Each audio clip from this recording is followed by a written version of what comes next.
नमस्कार दोस्तों, स्वागत है आपके अपने चैनल देसी स्टडी मैथ में। तो आज की इस वीडियो में हम लोग त्रिभुज का क्षेत्रफल निकालना सीखेंगे। तो आज हम लोग त्रिभुज ए बी सी का क्षेत्रफल निकालेंगे। तो देखिए फ्रेंड्स, जब त्रिभुज में आधार और ऊंचाई दिया रहता है तो उस त्रिभुज का क्षेत्रफल निकालने के लिए हमें आधार और ऊंचाई को गुना कर देते हैं और उसे 2 से जब भाग दे देते हैं तो उस त्रिभुज का क्षेत्रफल निकल जाता है। यानी कि 1/2 गुने आधार गुने ऊंचाई का सूत्र प्रयोग करके उस त्रिभुज का क्षेत्रफल निकाल लेते हैं। लेकिन देखिए फ्रेंड्स, यहाँ पे ना तो कोई आधार है ना ही कोई ऊंचाई है, तो इस त्रिभुज का क्षेत्रफल हम कैसे निकाल लेंगे? तो इस त्रिभुज का क्षेत्रफल निकालने के लिए हमें एक सूत्र का प्रयोग करना पड़ता है, जिसे हम लोग हीरोन का सूत्र कहते हैं। तो आज की इस वीडियो में हम लोग हीरोन सूत्र को पूरी डिटेल से समझेंगे। तो आज हम लोग इस त्रिभुज का क्षेत्रफल निकाल लेंगे और आपको मैं होमवर्क के रूप में इस त्रिभुज का क्षेत्रफल निकालने के लिए मैं दूंगा। हो सकता है अभी आपको ये कठिन लग रहा है, लेकिन जब आप वीडियो को शुरू से लेकर अंत तक देखेंगे तो आपको यह बिल्कुल आसानी लगेगा। आसानी तरीके से इसका क्षेत्रफल आप निकाल देंगे। तो इसे समझने से पहले इस त्रिभुज का क्षेत्रफल निकालने से पहले हमें सूत्र को समझना जरूरी है। तो चलिए, सूत्र क्या होता है कि जब त्रिभुज दिया रहेगा और उसके साथ साथ उसके तीनों भुजा की लंबाई भी दिया रहेगा। जैसे कि देखिए यहाँ पे यहाँ से लेके यहाँ तक की भुजा की लंबाई a है और यहाँ से लेके यहाँ तक की भुजा की लंबाई c है और यहाँ से लेके यहाँ तक की भुजा की लंबाई b है और उस त्रिभुज का तीनों की तीनों भुजा अलग होना चाहिए। तो उस त्रिभुज का क्षेत्रफल निकालने के लिए एक सूत्र होता है, वह सूत्र होता है √s into s minus A into s minus B into s minus C. जब त्रिभुज के तीनों भुजा की लंबाई अलग अलग हो तो उस त्रिभुज का क्षेत्रफल निकालने के लिए हमेशा इस सूत्र का प्रयोग करना है। ठीक है, तो हम लोग इसमें देख लेते हैं कि ए बी सी क्या है। तो ए बी सी है जो त्रिभुज की भुजाओं की लंबाई है। जैसे कि देख रहे हैं आप, ये भुजा की लंबाई ये है, ये भुजा की लंबाई सी है, ये भुजा की लंबाई बी है। और इसमें एस क्या है? एस है जो अर्ध परिमाप है, जिसको हम लोग कहते हैं सेमी पेरीमीटर, जिसको हम लोग इंग्लिश में एस से दर्शाते हैं। ठीक है फ्रेंड्स, तो सेमी पेरीमीटर क्या होता है? तो अर्ध माने होता है आधा और परिमाप माने होता है चारों ओर के माप। यानी कि जब त्रिभुज के तीनों भुजा के माप देंगे और उसके आधा कर देंगे तो वह हो जाएगा हमारा अर्ध परिमाप। तो अर्ध परिमाप का सूत्र क्या होता है? a प्लस बी प्लस सी बटे 2। यानी कि तीनों भुजा को जोड़ देंगे और उसमें 2 से भाग लगा देंगे तो हमारा अर्ध परिमाप निकल जाएगा। ठीक है फ्रेंड्स, तो चलिए शुरू में जो हम लोग त्रिभुज देखे थे उसका क्षेत्रफल निकालते हैं। तो चलिए इस त्रिभुज का हम लोग क्षेत्रफल निकाल लेते हैं। तो जिसकी भुजा की लंबाई है, तो यहाँ से लेके यहाँ तक की पूरी लंबाई इसका 10 सेंटीमीटर है, यहाँ से लेके यहाँ तक इसकी पूरी लंबाई 14 सेंटीमीटर है और यहाँ से लेके यहाँ तक की इसकी पूरी लंबाई 12 सेंटीमीटर है। तो त्रिभुज के तीनों भुजा भी दिया गया है, तो इसका क्षेत्रफल हम लोग आसानी से निकाल देंगे हीरोन के सूत्र से। तो चलिए इसमें सबसे पहले हम लोग ए बी सी को मान लेते हैं। तो ए को मानेंगे हम 10 और बी को मानेंगे 12, सी को मानेंगे 14। तो देखिए ए बी सी को मान लिए। तो देखिए पहले समझ लेते हैं कि ए बी सी हम कैसे माने। तो ए को हम मान लिए 10, बी को मान लिए 12 और सी को मान लिए हम 14। ठीक है, तो चलिए इसमें सबसे पहले हम एस निकालते हैं। तो एस बराबर क्या होता है फॉर्मूला? ए प्लस बी प्लस सी बटे 2, यही ना होता है इसका फॉर्मूला। तो चलिए ए बी सी का मान रख लेते हैं इसमें। तो चलिए ए की जगह पे हम कितना रखेंगे? 10 प्लस बी की जगह पे रखेंगे 12, फिर प्लस और सी की जगह पे रखेंगे 14 बटे 2। क्या हो जाएगा? तो देखिए ये तीनों को हम जोड़ेंगे। तो चलिए जोड़ते हैं। तो 10 12 हो जाएगा 22, 22 14 हो जाएगा 36। तीनों के जोड़ने पे कितना हो गया 36, 36 और बटे में 2। अब इसको काटेंगे 2 से 18 को, तो 36 को तो 18 बार में कट जाएगा, ठीक है। तो एस बराबर हमारा क्या आ जाएगा 18। ये आ गया हमारा एस बराबर, ठीक है। अब देखिए जब हमको ए बी सी और एस मालूम हो गया तो इस त्रिभुज का हम लोग क्षेत्रफल भी आसानी से निकाल लेंगे।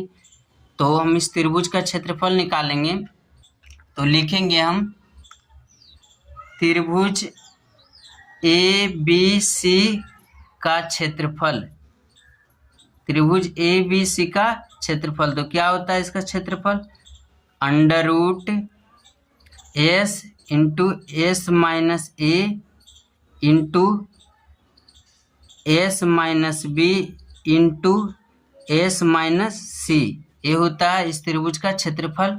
अब चलिए हम लोग एस और ए बी सी की जगह पे सभी का मान रख देंगे। तो चलिए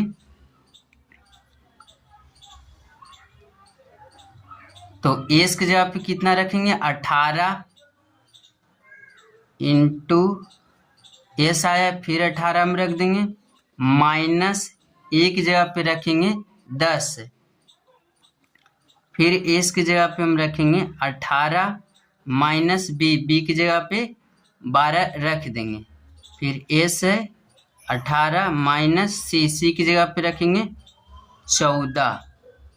चलिए इसको घटाते हैं तो देखिए घटाएंगे तो क्या होगा, ये 18 का 18 लिखा जाएगा। अब देखिए 18 में से 10 जाएगा तो 8, 18 में से 12 जाएगा तो 6, अब 18 में से 14 जाएगा तो 4। अब देखिए फ्रेंड्स इसको आगे सोल्व करेंगे तो क्या होगा,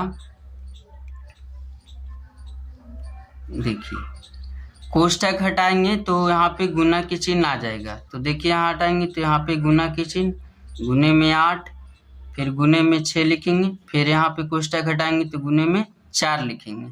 तब देखिए फ्रेंड्स यहाँ तक सभी विद्यार्थी करते हैं, यहाँ तक सभी विद्यार्थी लगभग सही बनाते हैं, ठीक है ना। तो यहाँ के बाद से ही गलती करते हैं। यहाँ के बाद आप ध्यान से देखिएगा, तो जब भी आप हिरोन के सूत्र से क्षेत्रफल निकालेंगे तो अंत में 4 संख्या इस तरह से आएगा। तो ये चारों संख्या को आपको अभाज्य गुणनखंड करना है। क्या करना है, अभाज्य गुणनखंड। तो देखिए अभाज्य गुणनखंड करेंगे तो क्या होगा, हमको पहले 18 को करना है, तो 18 को, तो यह अभाज्य गुणनखंड क्या होता है, जिसको आप लोग कहते हैं लसा लेना यानी कि एलसीएम लेना, उसी तरह से निकालना है। तो देखिए 2 से काटेंगे तो 2 9 18, 3 से लगाएंगे तो 3 3 9, फिर 3 एकम 3, यानी कि 18 की जगह पे 2 गुना 3 गुना 3 लिख सकते हैं। तो चलिए लिखेंगे, तो देखिए 18 की जगह पे हम कितना लिखेंगे, इतना लिख देंगे, 2 गुना 3 गुना 3। तो देखिए 18 की जगह पे इतना हम लिख दें गुने। अब हम 8 का अभाज्य गुणनखंड करेंगे, तो 8 का करेंगे तो 2 से काटेंगे तो 2 चक 8, फिर 2 से काटेंगे 2 दूना 4, फिर 2 से काटेंगे 2 एकम 2। तो 8 की जगह पे इतना हम लिख देंगे 2 गुना 2, ठीक है। अब गुने 6 को हम लोग अब अभाज्य गुणनखंड करेंगे तो क्या आ जाएगा, 2 तिया 6, फिर 3 एकम 3, 6 की जगह पे हम इतना लिख देंगे 2 गुना 3, फिर गुने। अब 4 को हम लोग करेंगे तो 4 को क्या हो जाएगा, 4 को हो जाएगा 2 से काटेंगे तो 2 दूना 4, फिर 2 एकम 2, यानी 4 को हम इतना लिख देंगे 2 गुना 2। अब इसके बाद देखिए फ्रेंड्स आपको क्या करना है, इसके बाद आपको क्या करना है, आपको जोड़ा बनाना है। क्या बनाना है, जोड़ा। तो जोड़ा देखिए कैसे बनाएंगे, तो देखिए एक ही संख्या अगर 2 बार रहेगा तो उसको हम 1 बार लिख देंगे बाहर, रूट के बाहर, ठीक है।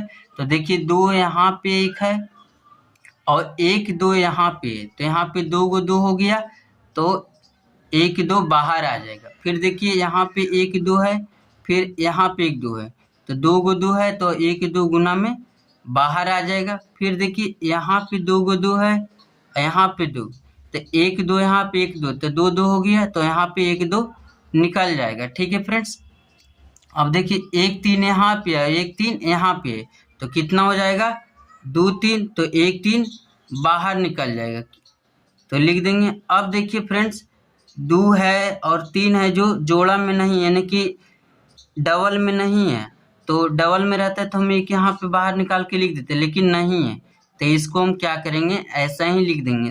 2 भी नहीं, इसका भी कोई जोड़ा, और 3 का भी नहीं, तो इसको रूट में ही लिख देंगे। ठीक है फ्रेंड्स, तो अब देखिए इसको गुना कर देंगे, तो 2 दूना 4, 4 दूना 8, 8 तिया 24, ये आ गया 24, और ये देखिए 2 तिया 6, ये आ गया इसका क्षेत्रफल। तो देखिए फ्रेंड्स, हम लोग क्षेत्रफल जो निकालते हैं स्क्वायर में निकालते हैं, यानी कि वर्ग में निकालते हैं, तो इसका जो भुजा की लंबाई है देखिए सेंटीमीटर में, तो इसका क्षेत्रफल हो जाएगा सेंटीमीटर स्क्वायर, अगर मीटर में रहता तो मीटर स्क्वायर हो जाता है। एक बात और यहाँ पे देखिएगा, जैसे मान लीजिए हम बीच वाला स्टेप उठा रहे हैं, इसमें 6 ले लेते हैं गुना 8 ले लेते हैं गुने 12। ठीक है, तो देखिए इसी स्टेप में स्टूडेंट गलती करते हैं। ठीक है, तो देखिए जब आप क्षेत्रफल निकालेंगे तो इस तरह से 4 गुना नंबर आएगा, तो आपको इसको अभाज्य गुणनखंड करना है, जैसे कि मैंने आपको पहले ही बता दिया। तो चलिए करते हैं। तो देखिए सबसे पहले हम 6 का अभाज्य गुणनखंड करेंगे, 2 से काटेंगे तो 2 तिया 6, फिर 3 एकम 3, यानी कि 6 की जगह पे हम 2 गुना 3 लिख देंगे, तो 2 गुना 3 गुने हैं। अब 8 को हम निकालेंगे, तो 2 से काटेंगे तो 4 बार में कटेगा, 2 दूने 4, फिर काटेंगे 2 से तो 2 एकम 2, यानी कि 8 की जगह पे हम 2 गुना 3 बार लिख सकते हैं, तो 2 गुना 2, 8 को हम इतना बार लिख दें, फिर गुना है, फिर 4 को हम करेंगे। ठीक है फ्रेंड्स, अब ध्यान से देखिएगा यहाँ पे, फिर 2 से काटेंगे तो 2 बार नहीं कटेगा 4, फिर 2 एकम 2, फिर 4 को हम क्या लिखेंगे 2 गुना 2 बार लिख देंगे। ठीक है, अब हम लोग 12 को करेंगे, 12 को करेंगे तो 2 छक 12, 2 तिया 6, फिर 3 एकम 3, यानी 12 को हम क्या लिख सकते 2 गुना 3 गुना। ठीक है, तो देखिए 12 की जगह पे हम कितना लिखेंगे 2 गुना 3। अब आपको क्या करना है, इसमें जोड़ा बनाना है, तो देखिए 1 2 यहाँ पे है और 1 2 यहाँ पे है, तो यहाँ पे 2 2 हो गया, तो 1 2 बाहर आ जाएगा। ठीक है, फिर यहाँ पे देखिए 1 2 है, 1 2 यहाँ पे, तो यहाँ पे देखिए 2 2 है, तो 1 2 बाहर निकल जाएगा। फिर यहाँ पे देखिए 1 2 है, 1 2 यहाँ पे 2 2 है, तो 1 2 बाहर आ जाएगा। यहाँ पे भी देखिए 2 2 है, तो 1 2 बाहर आ जाएगा, और यहाँ पे 1 3 है और 1 3 यहाँ पे 2 3 हो गया, तो 1 3 बाहर निकल जाएगा। तो देखिए रूट में तो कोई संख्या नहीं बचा, तो रूट अपने आप गायब हो जाएगा। तो चलिए इसको आगे सोल्व करेंगे, गुना करते हैं इसको, 2 दूना 4, 4 दूना 8, 8 दूना 16, 16 तिया 48 सेंटीमीटर स्क्वायर में इसका क्षेत्रफल आ जाएगा। देखिए मेरे समझाने का मतलब यहाँ पे ये है कि जब रूट में से सब संख्या निकल जाता है तो रूट अपने आप गायब हो जाता है। ठीक है फ्रेंड्स, तो चलिए एक और मैं क्वेश्चन देता हूँ, जिसका जवाब हमें आप कमेंट बॉक्स में दीजिएगा। तो देखिए ये है आपका क्वेश्चन। ठीक है, तो जिसकी लंबाई 8 है, 10 है और 6 है, तो इसका क्षेत्रफल आप हमें कमेंट बॉक्स में निकाल करके बताइएगा। ठीक है फ्रेंड्स, यदि आपको यह वीडियो अच्छा लगता है तो दोस्तों में शेयर करें, ताकि वो भी इतना ही आसानी तरीके से सीखे। Thank you.